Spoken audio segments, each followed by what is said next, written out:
আমাদের স্যার এমন একজন রয়েছেন মানুষ যে তিনি নিজে যে রেমেডি সাজেস্ট করেন তারপরে কিন্তু গ্যারান্টিটা দেন। এটার রহস্যটা কি? হ্যাঁ এক্স্যাক্টলি সেই রহস্য নিয়ে আজকে বোর্ড ওয়ার্ক করবো যে কখন একটা রেমেডি কনফার্মলি বলা যায়, যে কখন বলা যায়। তো আজকে একটু বোর্ড ওয়ার্ক করে যারা আছেন প্লিজ একটু ওয়েট করবেন, আমি একটু বোর্ড ওয়ার্ক করে নিই। তার অনেকেরই ধারণা সেই স্বচ্ছতা আসেনি কি করে জ্যোতিষশাস্ত্রের উপরে বিজ্ঞানের আলো ফেলা যেতে পারে। তাহলে কিন্তু বলতে হবে এই অনুষ্ঠানটা একেবারে মন দিয়ে দেখতে হবে, কারণ যুক্তিপূর্ণ প্রতিটা বিশ্লেষণের মাধ্যমে প্রফেসর ডক্টর বাসু তিনি আমাদের অনুষ্ঠানের মুখ্য অতিথি। তার হাত ধরেই আমরা সেই জ্যোতিষশাস্ত্র, চিরন্তন জ্যোতিষশাস্ত্রের ওপর বিজ্ঞানের আলোটা ফেলা দেখতে পারি। তিনি সেইভাবেই বিশ্লেষণ করেন।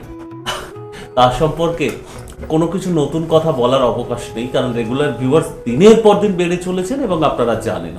তবে যিনি রাঁধেন তিনি চুলও বাঁধেন, এটা বোধহয় স্যারকে দেখে আমরা ভীষণ রকমের বুঝতে পারি। কেন কেন একাধারে কম্পিউটার সায়েন্সের একজন সিনিয়র ফ্যাকাল্টি মেম্বার নামজাদা ইঞ্জিনিয়ারিং প্রতিষ্ঠানের, তার পাশাপাশি কিভাবে একেবারে বৈপরীত্য দেখুন, এই চিরন্তন জ্যোতিষশাস্ত্রের একজন পথিক, একজন প্রেমিক, আর সেই সংমিশ্রণটাই তাকে এই তকমাটাও দিয়ে দিচ্ছে যে যিনি রাঁধেন তিনি চুলো বাঁধেন।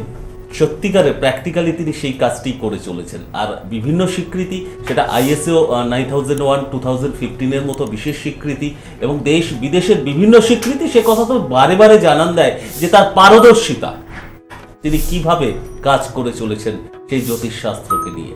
প্রফেশন এবং প্যাশনের সেই কম্বিনেশনে যেখানে আমরা স্যারকে পাই, আজও পাবো একটা অনবদ্য বিশ্লেষণ নিয়ে এবং উইথ বোর্ড ওয়ার্ক। হ্যাঁ, সেটার জন্য অনেকে আমরা ওয়েট করি। সো আমরা প্রস্তুত তো? আশা রাখি প্রত্যেকেই প্রস্তুত। তো তার আগে স্যারকে ওয়েলকাম জানাতে হবে। হ্যাঁ, আমাদের সকলের মধ্যে উপস্থিত প্রফেসর ডক্টর বাসু, তাকে সর্বাগ্রে ওয়েলকাম জানাই। স্যার নমস্কার। Thank you. শুরু করলেন সুব্রত বাবু, খুব ভালো লাগলো শুনে যিনি রাঁধেন তিনি চুলো বাঁধেন, এটা বলছেন তো মানুষ, সেটা আপনি কেমন লাগছে শুনে? ভালো লাগছে অবশ্যই।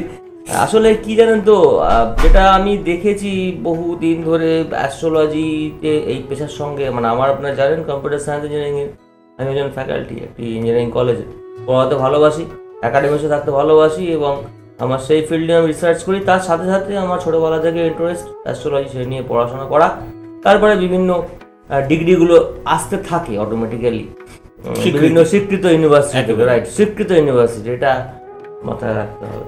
তো দেখেছি যে এই প্রোগ্রাম বলতে আমরা এই জনসমাজের কাছে এই যে একটা মেসেজ, অ্যাস্ট্রোলজি অ্যাকচুয়াল কি, এই মেসেজটা কনভে করা বরাবর একটা অভাব দেখা গেছে। বিভিন্ন যেভাবে দেখানো হয় মিডিয়ার মাধ্যমে, সাবজেক্টিভ আলোচনা, অ্যাস্ট্রোলজি বিষয়টা নিয়ে আলোচনা কিন্তু একেবারে কম, সেটা হয়ে যায় গৌণ। সেখানে বেশিরভাগ ক্ষেত্রে একজন অ্যাস্ট্রোলজার অ্যাজ এ প্রফেশন অ্যাস্ট্রোলজিটাকে নিয়েছেন, ভেরি গুড, প্রফেশনের যে কোনো প্রফেশনই ভালো অনেস্টলি করা, কিন্তু সেই ক্ষেত্রে তার একটা নৈতিক দায়িত্ব থেকে থাকে যে তিনি যে বিষয়টাকে অ্যাজ এ প্রফেশন নিয়েছেন, যেমন একজন ডক্টর, তিনি যে বিষয়ের স্পেশালিস্ট, তিনি সেই নিয়ে কিন্তু সাবজেক্টিভ আলোচনা করেন, আপনারা যে কোনো চ্যানেলে দেখে থাকবেন। তো সেরকম ভাবে আজকে অ্যাস্ট্রোলজিকে যিনি অনেস্টলি প্রফেশন হিসেবে নিয়েছেন, তার নৈতিক কর্তব্য হচ্ছে সাবজেক্টিভ আলোচনা করা, অর্থাৎ বিষয় ভিত্তিক আলোচনা করা। ব্যক্তিগত ভিত্তিক আলোচনাটা হলেই সেটা হয়ে যায় কি, ওটা গৌণ হয়ে যায়। আমার কত ক্লায়েন্ট হলো, আমার কত বিভিন্ন সেলিব্রিটি আছে, আমার দরকার কি অ্যাকচুয়ালি বলতে নেই সুব্রত বাবু। সেলিব্রিটি বলতে আমার কাছে অনেক সেলিব্রিটিদের থাকে বিভিন্ন ফিল্ডে, করেন না প্রচার, তারা বলেন এটা কনফিডেন্সিয়াল, তারা মেনটেন করে। আমার কাছে সমস্ত ক্ষেত্র থেকে আছে, সে যে কোনো, আপনি বলুন আজকে সিনেমা জগৎ বলুন বা কোনো ডাক্তার, প্রচুর ডাক্তার আমার client, lawyer, IAS officer, IPS officer, তারা আমার ক্লায়েন্ট, এবং সেটা world wide, exactly, India and world, ইন্ডিয়ার বাইরে বড় বড় রিসার্চার, তারা এটাকে গোপনে রাখতে চান। শুধু সেলিব্রিটি কেন, যে কোনো মানুষ, সেই ক্ষেত্রে ক্যামেরার সামনে দেখানো এটা আমার আজ অব্দি বোধগম্য হলো না। তো এটা কি দরকার আছে, আপনি প্রোগ্রামেতে আলোচনা হোক অ্যাস্ট্রোলজি বিষয়টা নিয়ে, যে আছেন হোল্ড করবেন, অ্যাস্ট্রোলজি বিষয়টা নিয়ে আলোচনা হোক। তো তাতে কি সাধারণ মানুষ যারা অ্যাস্ট্রোলজি নিয়ে হয়তো সেরকম ভাবে জানার স্কোপ পাননি, তাদের মতো করে একটু আলোচনা করলে অ্যাস্ট্রোলজির বিষয়টা ঠিক তুলে ধরতে পারি আমরা সমাজের সামনে। এটা আমাদের একটা it's service to the nation.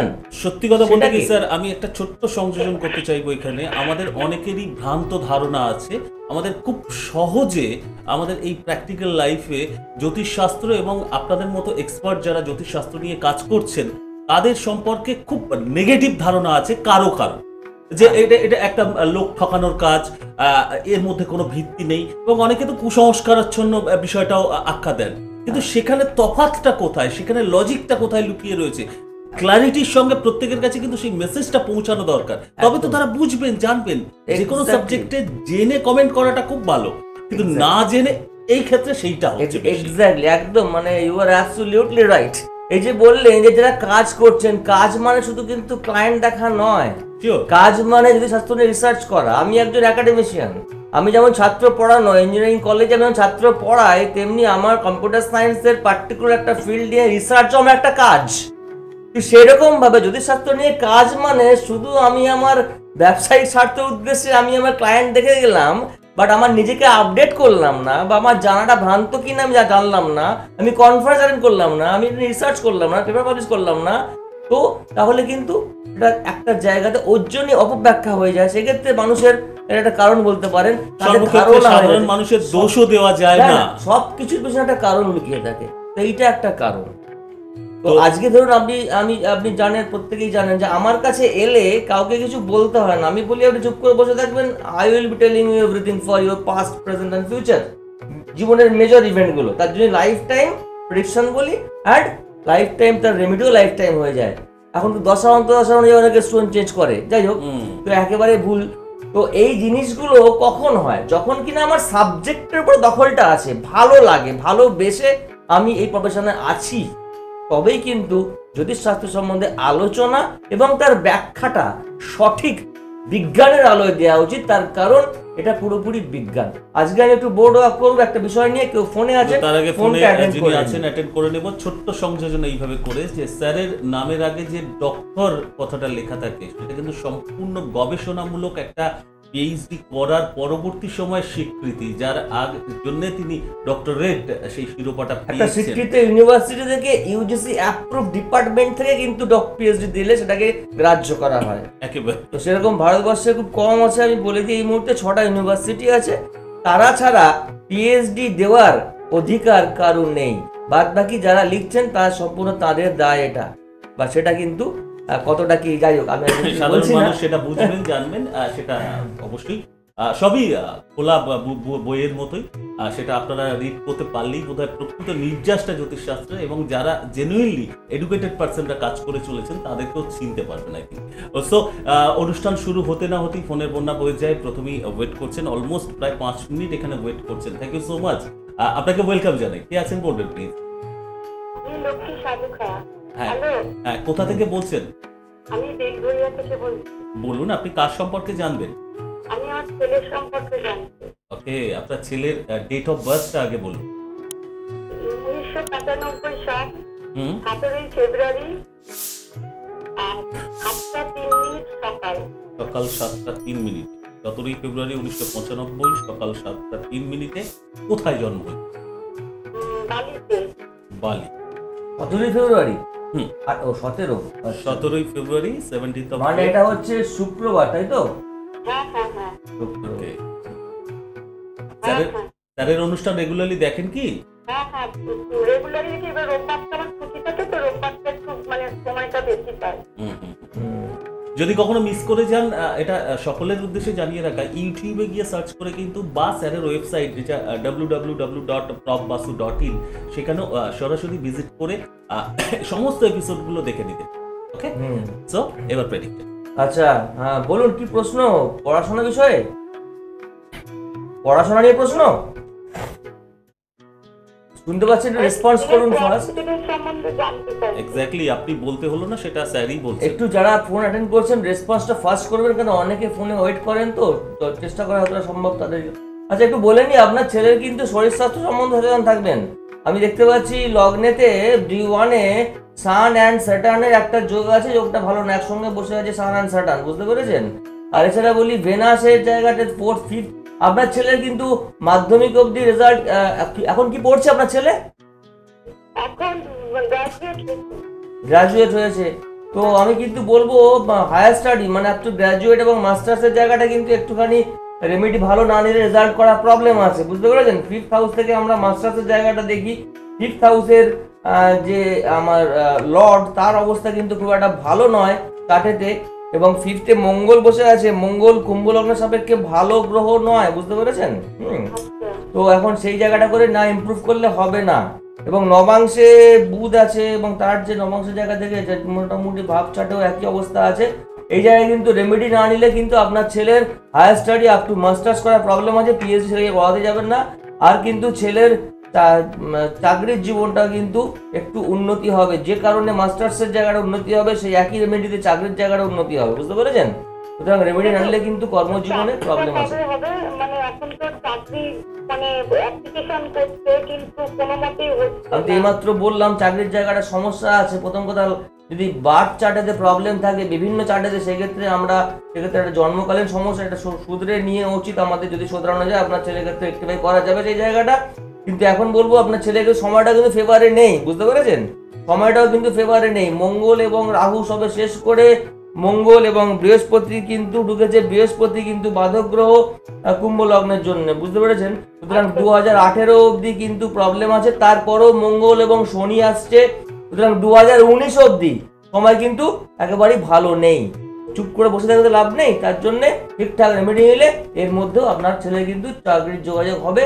R PhD বা অন্যান্য কিছু করাবেন না, যেটুকু পড়াশোনা করে ঠিক আছে। এরপরে গভর্নমেন্ট সার্ভিসের চেষ্টা করতে বলতে পারেন, সেক্ষেত্রে লোয়ার ডিভিশন ক্লার্ক বা ক্লারিক্যাল নিচু পোস্টগুলোতে অ্যাপ্লাই করতে বলবেন, ঠিক আছে? দেখতে থাকুন প্রোগ্রাম, সাথে থাকুন। ছোট্ট একটা রেমেডির কথায় মনে পড়ে গেল, অনেকেই বলেন যে রেমেডির ওপরে কিন্তু কোনো গ্যারান্টি দেওয়া যায় না, কখন কাজ করতেও পারে নাও করতে পারে, এরকম অনেকেই বলে থাকেন, সবাই নিশ্চয়ই নন। কিন্তু তার মধ্যে স্যার এমন একজন রয়েছেন মানুষ যে তিনি নিজে যে রেমেডি সাজেস্ট করেন তারপরে কিন্তু গ্যারান্টিটা থাকে। এটার রহস্যটা কি? এক্স্যাক্টলি সেই রহস্য নিয়ে আজকে বোর্ড ওয়ার্ক করবো, যে কখন একটা রেমেডি কনফার্মলি বলা যায়, যে কখন বলা যায়। তো আজকে একটু বোর্ড ওয়ার্ক করে, যারা আছেন প্লিজ একটু ওয়েট করবেন, আমি একটু বোর্ড ওয়ার্ক করে নিই, তারপরে দেখা যাক। ধরুন আজকে আমি কারুর দেখলাম যে কোনো একটা গ্রহের ব্যাপারে বলতে গিয়ে, আমি বিগত একটা এপিসোডে একটু সাথে থাকবেন, আলোচনা করছিলাম যে আমাদের কি করে আমরা কনফার্মলি বলতে পারি কোনো একটা গ্রহের বিষয়, সেই গ্রহের পাওয়ার ইত্যাদি ব্যাপারে কখন আমরা বলতে পারি। হ্যাঁ, তো আজকে আপনারা জানেন আমরা একটা পিক্টোরিয়াল রিপ্রেজেন্টেশন করে থাকি যে কোনো চার্টের এইভাবে, কিন্তু আবার বলে দিই একটা চার্টের সম্বন্ধে আলোচনা করছি এরকম ভাবে, যা বলছি এই কনসিডারেশনস গুলো বাকি যে চার্ট গুলো আমি করে থাকি 16 থেকে 20টা চার্ট, সেগুলোতেও কিন্তু রিফ্লেক্টেড হওয়া উচিত, অর্থাৎ আমাদের কনসিডারেশনে নিয়ে আসা উচিত এই জিনিসগুলো। ধরুন আজকে আমি, আপনারা প্রত্যেকে হয়তো জেনে গেছেন, অনেকে জানেন বা যারা জানে না তারা শুনে নিন।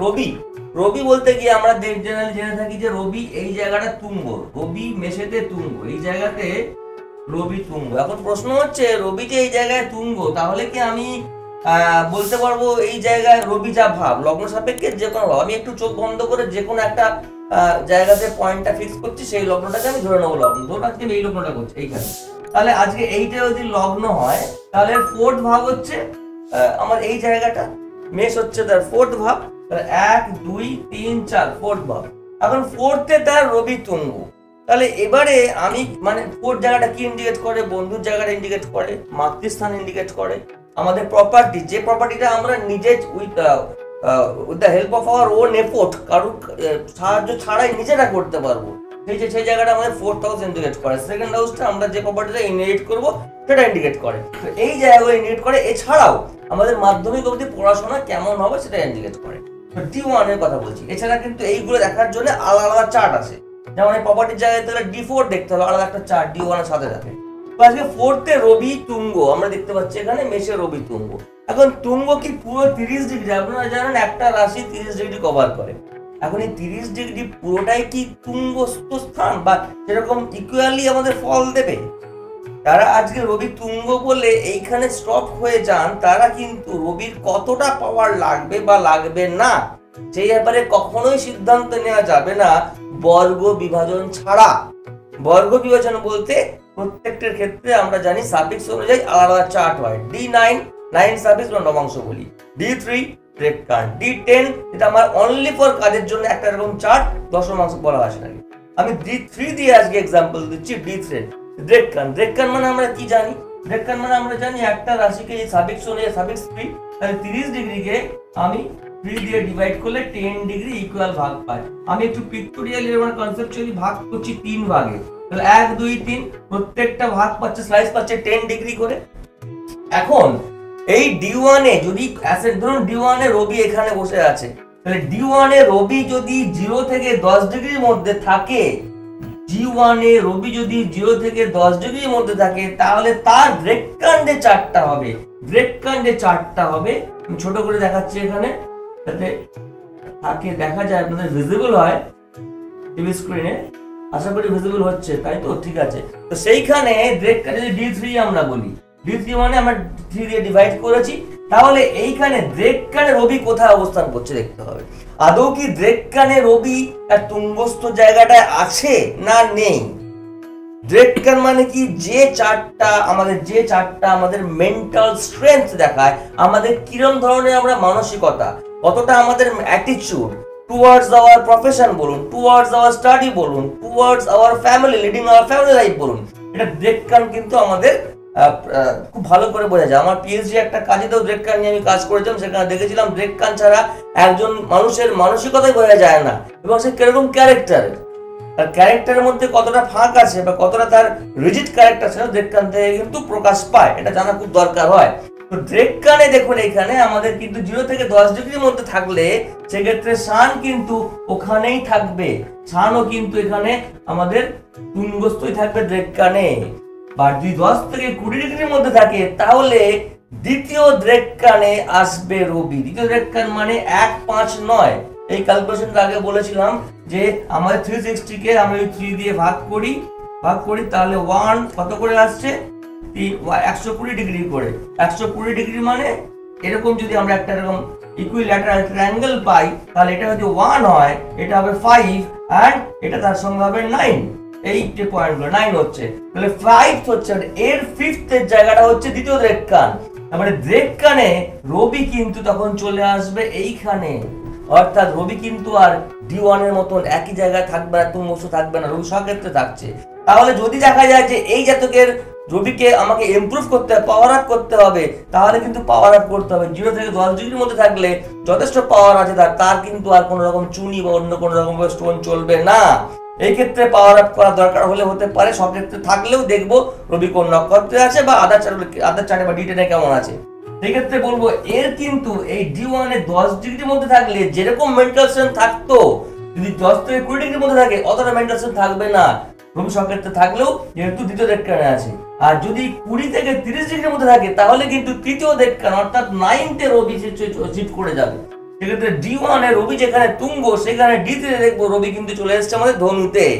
সেই অনুযায়ী ঠিক এক্স্যাক্টলি পারফেক্ট পাওয়ারটা এবং কতটা লাগবে সেটা আমরা এইভাবে যদি না বুঝতে পারি, ম্যাথমেটিক্স যদি না বুঝতে পারি, তাহলে কোনোদিনও সম্ভব নয় ঠিকঠাক পাওয়ার সিলেক্ট করা। কাকে আমি 2 রুটির চুনি দেবো বা কাকে আমি 5 রুটির চুনি দেবো, এটা না জানলে কিন্তু হয় না। আজকে আর সময় নিয়ে আলোচনা করার সময় নেই, কিন্তু প্রত্যাশা পূরণ করতেই হবে। অনেকক্ষণ ইনি প্রায় 7 মিনিটের কাছে ওয়েট করছেন, এটাই আপনাকে পেলে কে ছাড়তে চান। হ্যাঁ, ওয়েলকাম। এবার আপনাকে ওয়েট করিয়ে রাখলাম। হ্যাঁ বলুন। নমস্কার। আপনাদের দুজনকে নমস্কার দাদা। নমস্কার। আমি আমার ছেলের জন্য একটু জানতে চাই। আচ্ছা বলুন, ছেলের ডেট অফ বার্থটা আগে বলুন। ছেলের ডেট অফ বার্থ হলো 22/12/97। 22/12/97। ওকে, সময় কখন? টাইম দুপুর 12:47। দুপুর 12টা 12:47 দুপুর। আর জন্মস্থান কোথায়? কলকাতা। কলকাতা। এখন আপনি কোথা থেকে ফোন করছেন? আমি কোন্নগর থেকে বলছি। আমি দাদার অনুষ্ঠান সবসময় দেখি, আর ইউটিউবেও না অনুষ্ঠানগুলো শুনি। দেখেন, বাহ বাহ বাহ, এটা ভীষণ প্লাস পয়েন্ট। অনেকে ইউটিউবে তো ভিউয়ার্সের সংখ্যা দিনের পর দিন বেড়ে চলেছে। আপনার ছেলের কিন্তু বলবো টেকনিক্যাল নিয়ে পড়াশোনা করেছে কি? হ্যাঁ, ও আর্কিটেকচার নিয়ে পড়ছি। Good, very good. আপনার ছেলে কাজের জায়গাটা খুব ভালো আছে, ঠিক আছে, অসুবিধা কিছু নেই, কিন্তু যোগ কারক গ্রহের একটু সমস্যা আছে। আজকে সময় নিয়ে আমি ব্যাখ্যা করতে পারছি না বেশি। যোগ কারক গ্রহ যেটা আমাদের মেইন অ্যাসেট, তার কোনো স্ট্রেন্থ নেই। একটু রেমেডি দিলে কাজের জায়গা প্রভূত উন্নতি করতে পারবে। এবং আর্কিটেক্ট নিয়ে বলবেন ছেলেকে, কিন্তু ব্যবসা করতে বলবেন, চাকরি ছাড়া অনেক কিছু ইনকাম করতে পারবে। আপনার ছেলে ইন্টেরিয়ার ডিজাইনিং বলুন বা অন্যান্য কিছু করতে বলবেন, খুব ভালো। নিজের কনসালটেন্সি খুলতে বলবেন। একটু আমার কাছে চলে আসুন, আমি লিখে বলুন। হ্যাঁ, কি সরকারি চাকরির যোগ আছে? সরকারি চাকরির যোগ আছে, কিন্তু আমি বলবো সরকারি চাকরি করার থেকে আপনার ছেলে নিজের কনসালটেন্সি যদি কনসালটেন্সি করে, তাহলে কিন্তু অনেক মান সম্মান এবং খ্যাতি পাবে এবং পয়সা রোজগার করতে পারবে। সরকারি চাকরির যোগ আছে, কিন্তু হ্যাঁ, মাস্টার ডিগ্রি করতে পারবে?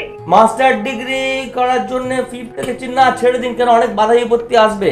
আমি দেখতে পাচ্ছি যে ফিফথের জায়গা যেটা সেটা আমার আছে, মাস্টার ডিগ্রি অবধি করতে পারে, কিন্তু না করলেও অসুবিধা কিছু নেই, বুঝতে পেরেছেন। কিন্তু পিএইচডি, এক্ষেত্রে পিএইচডি দেখি সাপোর্ট করবে না, ঠিক আছে। মাস্টার ডিগ্রি করলেও করতে পারে, কিন্তু বলবো যে টাইম নষ্ট না করে ও কিন্তু নিজের কাজ শুরু করে দিক। হ্যাঁ, কাজ শুরু করে দিই, খুব ভালো হবে আপনার ছেলে। একটুখানি রেমেডি নিয়ে নিলে আপনার ছেলে কিন্তু কর্মের জায়গাটা যা দেখতে পাচ্ছি, ও খুব ভালো ডিজাইনার হবে। তো এই দিকটা করে অনেক বেশি ভালো হবে। তো আপনার একটু কনসালটেশন নিয়ে নেবেন, তাহলে অনেক ভালো হবে। বলে দেবো টাইমটা। যারা এরকম এডুকেটেড অ্যাস্ট্রোলজারের সাথে কনসাল্ট করতে চান, তাদের জন্য ওয়েটা রয়েছে। শুধু ভালো লাগাটায় সীমাবদ্ধ থাকলে চলবে না, আর সেখানে দুটো হেল্পলাইন নাম্বার রয়েছে। অনেকটা বিফোর টাইমে কিন্তু আপনাকে কল করতে হবে যদি আপনি ইন্টারেস্টেড হন। ওই 9674250516 এবং 9748403694 এবং ওয়ার্ল্ড ওয়াইড কনসালটেন্সির কথা আমরা একটু আগে শুনলাম, আর এবারে শুনি। এটাও কিন্তু সম্ভব হতে পারে। তাদের ওয়েবসাইটও ভিজিট করতে পারেন, সেটা আপনি যেখানেই থাকেন, নো প্রবলেম। সেটা একটা প্রসিডিওর মেনটেন করে সেটা করে নিতে পারবেন। www.probbasu.in টিভি স্ক্রিনেও আপনি লেখা সংগ্রহ করে নিতে পারবেন।